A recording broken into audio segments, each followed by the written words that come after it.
بسم اللہ الرحمن الرحیم۔ کفل نامی آدمی کا واقعہ تاریخ کے اندر ملتا ہے اور رسول اللہ صلی اللہ علیہ وآلہ وسلم نے خود یہ واقعہ بیان کیا ہے۔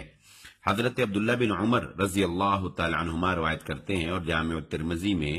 حدیث نمبر 2496 نمبر حدیث میں یہ روایت موجود ہے۔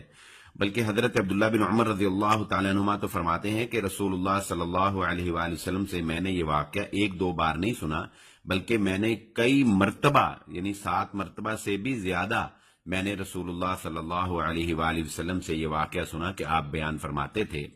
کہ بنی اسرائیل میں کفل نامی ایک آدمی تھا جو کوئی گناہ کرنے سے نہیں ڈرتا تھا، کسی گناہ سے پرہیز نہیں کرتا تھا، یوں کہہ لیں کہ دنیا جہان کا ہر گناہ جو ہے وہ کر لیتا تھا۔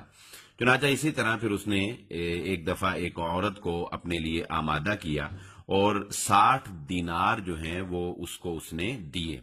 لیکن جب وہ اس عورت کے قریب جانے لگا تو وہ رونے لگ گئی، یعنی شدید اس کی آنکھوں سے آنسو جاری ہو گئے۔ تو اس نے اس کو پوچھا کہ تم کیوں روتی ہو، تمہارے ساتھ کوئی مجبوری ہے، کوئی مطلب تمہیں پیسے دیے ہیں، کوئی زبردستی تو نہیں ہے، تو پھر تم رو کیوں رہی ہو؟ تو اس نے کہا کہ آج میں وہ کام کرنے جا رہی ہوں جو میں نے زندگی میں کبھی نہیں کیا، لیکن حالات نے مجھے اس قدر مجبور کر دیا کہ میں یہاں تمہارے سامنے پہنچ گئی۔ تو اس کو اسی وقت جو ہے وہ ایسا دھچکا لگا کفل کو کہ اس نے اسی وقت جو ہے اس کو کہا کہ تم ایک غلط کام کرنے جا رہی تھی جبکہ تم ایک پاک دامن عورت ہو، یہ لو اپنی جو بھی اس نے 60 دینار جو بھی اس کو دینے تھے، اس نے وہ 60 دینار بھی اس کو دیے اور اسی پاک دامنی کے ساتھ ہی اس نے اس کو رخصت کر دیا۔ اور اس کے بعد اس نے اللہ کی قسم کھا کے کہا کہ آج کے بعد میں کبھی اللہ کی نافرمانی نہیں کروں گا۔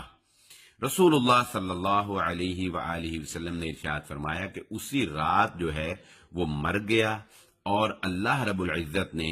صبح جب ہوئی تو اللہ رب العزت نے بطور نشانی لوگوں کو یہ بتانے کے لیے کہ کس طرح جو ہے اس نے توبہ کی اور جو ہے کس طرح جو ہے وہ اس کی توبہ قبول ہوئی، صبح اللہ رب العزت نے دروازے کے اوپر یہ لکھ دیا کہ اللہ تعالی ان اللہ قد غفر الکفلہ، کہ اللہ تعالی نے